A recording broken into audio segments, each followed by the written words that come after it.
Hello my friends and welcome back to the rabbit hole. This is a very exciting video. Today we are going to be going over the best products for those of you who have both acne and dry skin combined. Ooh, it's a tough skin type.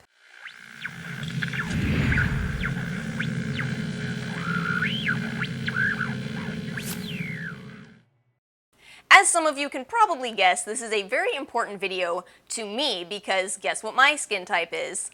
Can you guess? Can you guess? I'm gonna have faith that at least one of you got it, so yes, acne and dry skin. And it is a tough skin type. You know, when you're dealing with acne, you're often using these drying ingredients, and if you have acne and dry skin, then to moisturize the dry skin, you have to use these very thick humectant-rich products that can potentially exacerbate acne, so you end up going in quite the circle trying to get your skin to just be a little more normal. Just be a little more normal, skin. Now, we do have a game plan for today's video, and for those of you who are new, know that there are timestamps as well as links in the description box below, so you can jump to any section that interests you. You can easily find any product that I'm talking about. But the rest of this video does have a game plan, and hopefully it's better than the Tampa Bay Bucks game plan last night. It's always a tough game for me since I'm originally from Tampa, but now live in New Orleans. It's kind of like, I have mixed feelings, man. I have mixed feelings. But I also have notes so I can stay on track. So the first note that I have, and quite possibly the most important note in the whole video, is simply, in my notepad here, the word doctor. The reality is that with a difficult skin type like this, these products that I'm about to share with you may help a lot, but it is also very, very possible that your doctor may have the solution for you. Now, you could also be unlucky like me and run into all kinds of issues with medications. Welcome to my life, and where will that bring you?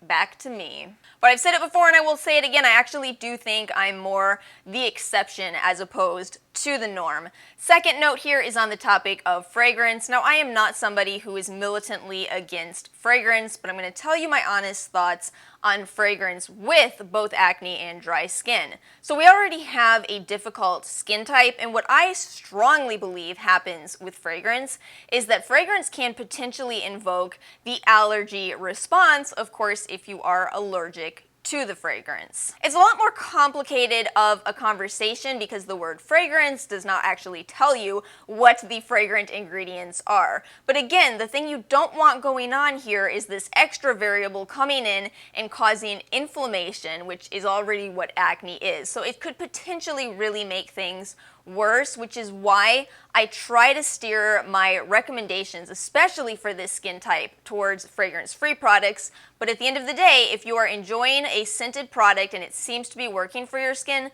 please know that I absolutely do not believe you should throw it out. If it seems to be working for you, you probably don't have an allergy to it, which means go ahead and continue using it.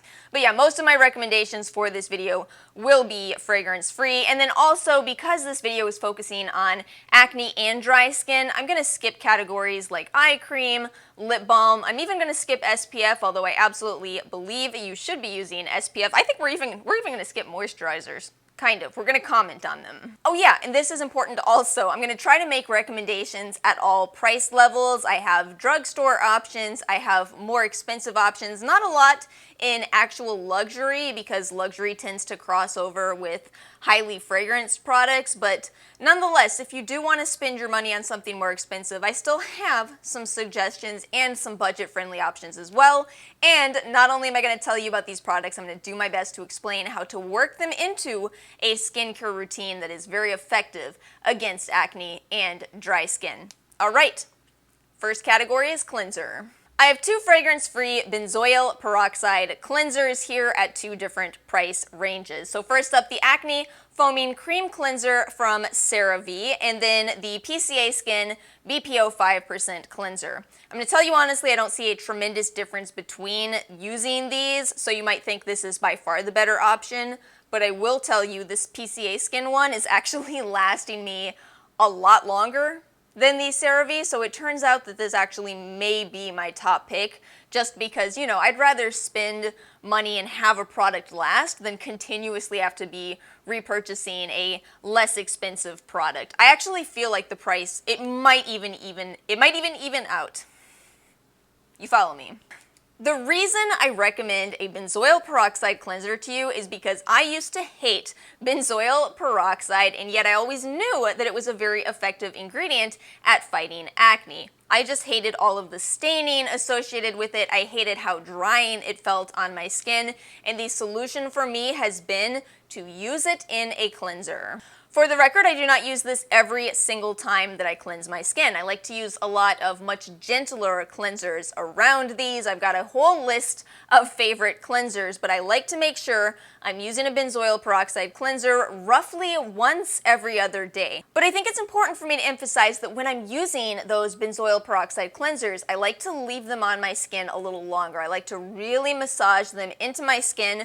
I do have and love a Foreo, and I have this one, the Foreo 3. I have this one set to a 2-minute cycle, so I'm at least massaging my benzoyl peroxide cleanser in for a total of 2 minutes, probably longer, probably more like 3 to 4 minutes in total.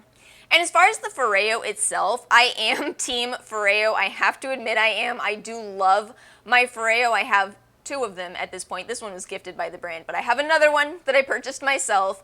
However, if you cannot afford a Foreo, don't feel like you're necessarily missing out. If you can't afford one, I would go with using a washcloth, using a cognac sponge. You have other options to give you a bit of physical exfoliation, since that is what you get with a tool like this. Other options that are much more affordable and still will give you that, just make sure that you're using them for long enough. I think the thing I worry about with recommending a cognac sponge is I can't see how people are using it, so I have to kind of hope that people are using those cognac sponges for at least a minute, as opposed to, you know, putting their cleanser on, taking a cognac sponge for 5 seconds to their face, and then washing it off. That's just not enough time to see the benefits. You definitely want to make sure you're cleansing for at least a minute. As far as toner, I don't want to spend a ton of time on toner because I do see it as an optional step, but it's an optional step that I love. So these days I've gravitated towards the Indie Lee CoQ10 toner, which is a wonderful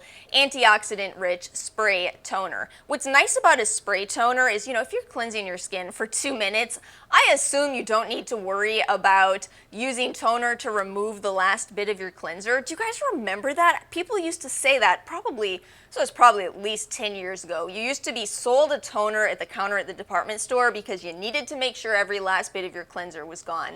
That is mind-blowing to me because now I'm just like, how do you still have cleanser left on your skin? How? So using a spray toner immediately after cleansing, what that does is it gives you some hydration immediately, which is very helpful since you do have dry skin, and it also helps your serums to spread better since you've already moistened the skin. Now I do have a more affordable option, and that is the Rosen Gold Tides Toner. I've talked about this one rather extensively. The reason I like this one is that it contains white willow bark, which gives you anti-inflammatory properties. I'm a big believer in throwing anti-inflammatory or antioxidant-rich ingredients into this toning step if you do choose to use a toner. So you see what we've done so far? We started off with a product that targets acne in those cleansers, and then we moved to a toner that targets soothing the skin with fighting free radicals. So we're going to go into serums next, and we're going to talk about targeting the acne once again, because the reality is we're not talking about products that are made for acne and dry skin at the same time. We're talking about treating, healing, treating, healing. BHA, beta hydroxy acid, salicylic acid, one of the best ingredients for fighting acne out there. It is a long-term favorite for me, and right here I have 2 recommendations that I feel are not too drying and yet treat the acne itself. We'll start off with the more affordable option first. This is the Inkey-less beta hydroxy acid, which I called a holy grail for a very long time. This is a great product. It's got your 2% salicylic acid, the maximum you will buy, as well as some hyaluronic acid in here. And that's a really nice ingredient to have alongside that BHA for those of you with the acne and dry skin issues. Hyaluronic acid is a humectant. It will help your skin to feel hydrated. I finally found a product that I actually like more than that one. Unfortunately, it's a little bit more expensive, but I do love it. This is the Tula Clear It Up Acne Clearing and Correcting Gel. This one is just going to give you next level. You know, that's the main difference between a more affordable product and mid-range in particular. With mid-range, you're paying for more going on in that formula. There's nothing wrong with affordable options. You just may have to buy several more to replicate what you get in a mid-range product. So with this product, you get 2% salicylic acid, you also get azelaic acid, you get some niacinamide, hyaluronic acid, just like in the Inkey list, but also willow herb, which is that anti-inflammatory ingredient, probiotics in here. That's something I really appreciate from the Tula brand. The reason I like to aim for a 2% BHA is because what I can do with that is use it every other day, and what I like to alternate this with is none other than a vitamin C, and specifically sodium ascorbyl phosphate. If you're a long-term subscriber, I'm such a broken record on this, but the reason I like to use specifically sodium ascorbyl phosphate is because even though L-ascorbic has a lot of research around it, arguably more research around it, it needs a low pH, and that low pH can be irritating, and especially if you have acne and dry skin, you may already deal with enough irritation that bringing down the pH could not work as well, whereas sodium ascorbyl phosphate is at a much more skin-friendly pH, and it's been shown to help fight acne. My long-term favorite sodium ascorbyl phosphate serum is none other than the Mad Hippie Vitamin C serum. I decided to just go with this one because the price on this to me is kind of in between drugstore and mid-range. It's certainly much more affordable, and in my personal opinion, with using it every other day as opposed to daily, I think it's very worth it. You know that this does contain some citrus ingredients, which again, you know, this is another thing that gets left out when we just target fragrance as a problem, is that essential oils could also be a problem, and those don't always appear on the label as the word fragrance. So do know that this is a product that may not work out for everybody. It is very possible to have an allergy to citrus ingredients. I was just about to draw a blank, but I remembered the Gin Amber line has a completely fragrance-free sodium ascorbyl phosphate serum, so I'll make sure I include a link to that as well. We are going to be talking about the category of essence next. Understand why it's placed in this video after serums. The supposedly correct way to apply your skincare is essence before serum. Here's my counter argument. If you are sitting there with the acne and dry skin type, then you already have a difficult skin type. So you may find that it works better for you to bend the rules. And that's exactly what I found with Essence. I like to use my Essence after my serums. Remember that with ingredients like BHA and vitamin C, you want them to absorb into your skin, to not interfere with ingredients along the way, to really be able to do the heavy lifting against your acne. But you still have dry skin in addition to acne, which means you have to make sure you have adequate hydration in your routine. And to me, that is absolutely what essences do. I actually have 3 different essences to share with you guys because they all do different things. They all suit different needs. So we're just gonna go through all of these. 2 of these are on the more affordable side. They're more expensive than a lot of drugstore products, but I'm gonna tell you this honestly. Essences last a long time. I mean, I've got one here that is 6.76 fluid ounces. I've had this for over a year. They last a long time. They are very worth that initial investment. And yes, I'm going to say it, I do think it is best to go either K-Beauty or J-Beauty here, just because they seem to have mastered essences. And the only exception that I can think of in the US is that I do like the Estee Lauder essence, but it's certainly more expensive. First up, my long-term favorite, the CosRX Advanced Snail 96. This is such an incredible essence for healing your skin. You know, if you are dealing with any kind of inflammation, if your skin is recovering from acne, there just isn't a better ingredient than snail mucin in my personal opinion, and this one is 96% snail. Some people have an aversion to putting snail slime on their face, and it is totally understandable. I get that, and it is also possible to have an allergy to snail. So we also have a long-term favorite for me, the Cacao Matcha and Chia Essence Lotion. This one is probably the most hydrating essence I've encountered out of all of them that I've tried. It is so hydrating. I would say if you are more dry than acne prone, oh my goodness, this is the one for you. I believe this is the only product in this video that has added fragrance, so do know that, but it's never been a problem for me. Not that that's any kind of guarantee. We had the fragrance conversation at the beginning of this video, but it is such a beautiful $25 essence available at Ulta. And I finally bought another bottle of the Primera Miracle Seed Essence. Oh my goodness, what a deal on the Sephora website. This might be a little hard to get at the moment since it is currently sold out at Sephora, but I'll do some digging and see if I can find a link. This one is the one that I would recommend if you have more acne than dryness. This one actually seems to do a good job of addressing both of those concerns in one product. Even though I said I tend to separate them out, there's just something about this that seems to help me with clarifying my skin and also giving excellent hydration. It is such a beautiful product. When this box came, when I finally got my Sephora order, I took it out of my box.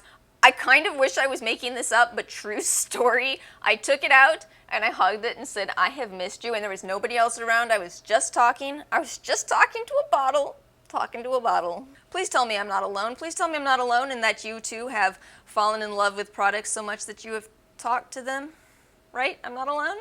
I'm going to be talking about oils next, which is exactly where I would place them in especially my nighttime skincare routine. Right here before moisturizer, that's what I like to do. You certainly can use them after moisturizer, but this is where I like to use them, and sometimes I do use them during the day as well. So let's go ahead and talk about the two that I have. I think this is the widest price difference here. The Lord Jones Royal Oil is a very expensive product indeed. However, this contains 1,000 milligrams of CBD and it is just in a base of grapeseed oil. Very, very simple product. You may be sitting there saying, hey, that's offensively expensive for 2 ingredients, but the reality is that is how much CBD costs. CBD has changed my life. I have a whole video about that, but it is expensive. It is not a cheap ingredient, so I don't expect to be able to purchase it in skincare for a very affordable price. The difference here is that this one is 1,000 milligrams. e.l.f. has a 100 milligram CBD, but again, the price actually makes sense on that one considering the price of CBD itself. Now, here's why I love CBD. If you are not able to use snail for your healing purposes, I absolutely believe that CBD will give you that. CBD seems to be a very balancing and healing ingredient, and again, you want to address inflammation. You want to make sure that your skin is healing as quickly as possible to prevent the cascade of dryness and then more acne that can happen with our skin type. That is why this is absolutely worth it for me personally. However, it is not the only oil. If you're able to use the snail mucin, you may not also need to use CBD. So I have yet another oil, and this one is $10.25 from the Butters Hygienics. The Butters Hygienics is one of the most adorable, tiny little companies that is very transparent about the percentage of the tea tree oil that is in this. So the reason why I want to make sure I recommend a tea tree oil product is that tea tree oil is a very antimicrobial ingredient. And since P. acnes is a bacteria, this can be very effective at fighting the acne itself. However, not everybody can use tea tree oil because we are again talking about an essential oil. Another reason why this is so difficult to talk about fragrance as a whole is if you say essential oils are bad, then you could neglect that tea tree oil actually helps a lot of people in fixing the root of the issue. So it's another product that won't be for everybody, but at the same time, for $10 for 2 ounces, a better price than the ordinary, this could be another ingredient that really helps you to get rid of the acne itself. As mentioned at the beginning of this video, I don't actually have moisturizers in this video. Here's the reason. After a lot of thinking, I came to the conclusion that if you've already done all of these steps that I've talked about so far, the moisturizer that you choose should be a little more about your skin and the way that your skin likes to feel. I know that sounds almost oversimplified, so much so that it might be more effective if I said that in a Valley Girl voice. Just pick a moisturizer that you love the feel of. It just makes you so happy. But I really do mean that. You know, we already talked about ingredients that fight acne. We talked about humectant-rich products. So by the time you arrive at moisturizer, what you want to make sure you're doing is locking in all of that moisture. And I think it depends so much on the way you like your skin to feel in terms of what moisturizer you enjoy the most. I'm one of those people who cannot stand my skin to feel dry. Even a little tiny dry spot on my skin, I will be whipping out the face mists and spraying my skin down so I feel like I'm under the sea yet again. But the nice thing about this is that with skincare being so popular, there's so many different options out there. If you want your skin to feel, lightly hydrated, you have options like the Good Molecules Priming Silicone-Free Moisturizer. If you like a much more heavy moisturizer, the Biossance Omega Moisturizer. I also really enjoy the Kate Somerville Delicate. Oh, and speaking of Lord Jones, the Acid Mantle Repair Moisturizer, oh my goodness, if you want to splurge, that one is divine. But don't feel like you need to. Again, if you invested a lot of money into your serums, into your essence, you can go with a basic moisturizer like CeraVe in the tub. 3 more products to talk about in today's video. So again, remember at the beginning of this video where I said I was going to talk about where I believe you should spend your money if you really want to splurge.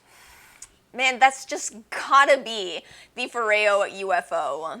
Foreo sent me this a long time ago, just so you guys know. This is not a video that Foreo even knows I am putting out. It's just that I genuinely cannot believe what this little device does for me overnight. I do have a whole video on it if you're interested in more thoughts, but basically ever since that video I've continued to use this and I continue to be impressed by what a treatment before I go to bed does for me by the morning.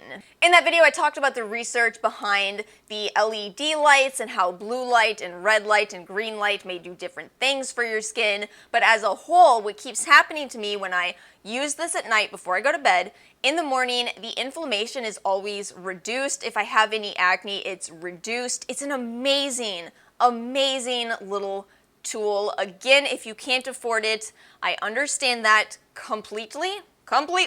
It is 2020 after all.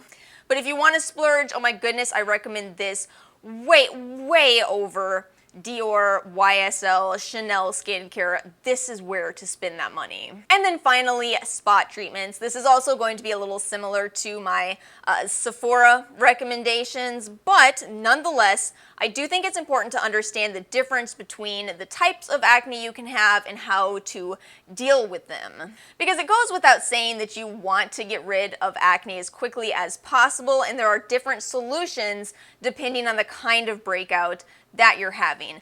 If you're having whiteheads, hydrocolloids are absolutely the way to go. These particular ones are from the Cream Shop. If you're on a tighter budget, I've had quite a few people say that you can just buy hydrocolloids and cut them up into little pieces and stretch your dollar a lot more that way. However, you guys know, or at least you know if you follow me on Instagram, you know I'm good at finding deals. So this one right here, I believe I paid $1 for 30 patches.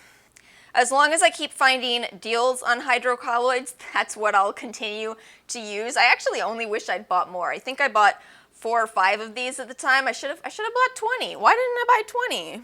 But absolutely hydrocolloids for whiteheads, because a whitehead has already, come to the surface. You just want to make sure you suck out what's inside of that whitehead. So putting a little hydrocolloid patch on over that helps to facilitate that being sucked out and helps it to heal up faster. For those red, angry, inflamed pimples, Kate Somerville's Eradicate is my favorite. It lasts longer than Mario Badescu's drying lotion, and I hope you're watching this before November 11th, because this is the time of the year where I buy this. Kate Somerville does this $11 off every product on her website. It's going on right now, and this is only $26. So it brings it down to $15. And just really quickly, if you've never heard of this, you dip a cotton swab in here, you pick up the pink sediment on the bottom, dab it onto your face overnight, and in the morning the inflammation is reduced. And that is it. Those are the best recommendations that I have as of 2020 for those of you that deal with my same difficult skin type. As you guys know, I am always open to your input, to your thoughts, so share them with me in the comment section below. Thank you guys so much for watching this video. If you did find it helpful, please make sure to hit like and subscribe as it helps this channel out immensely. Thank you guys for watching, and I will see you all next time.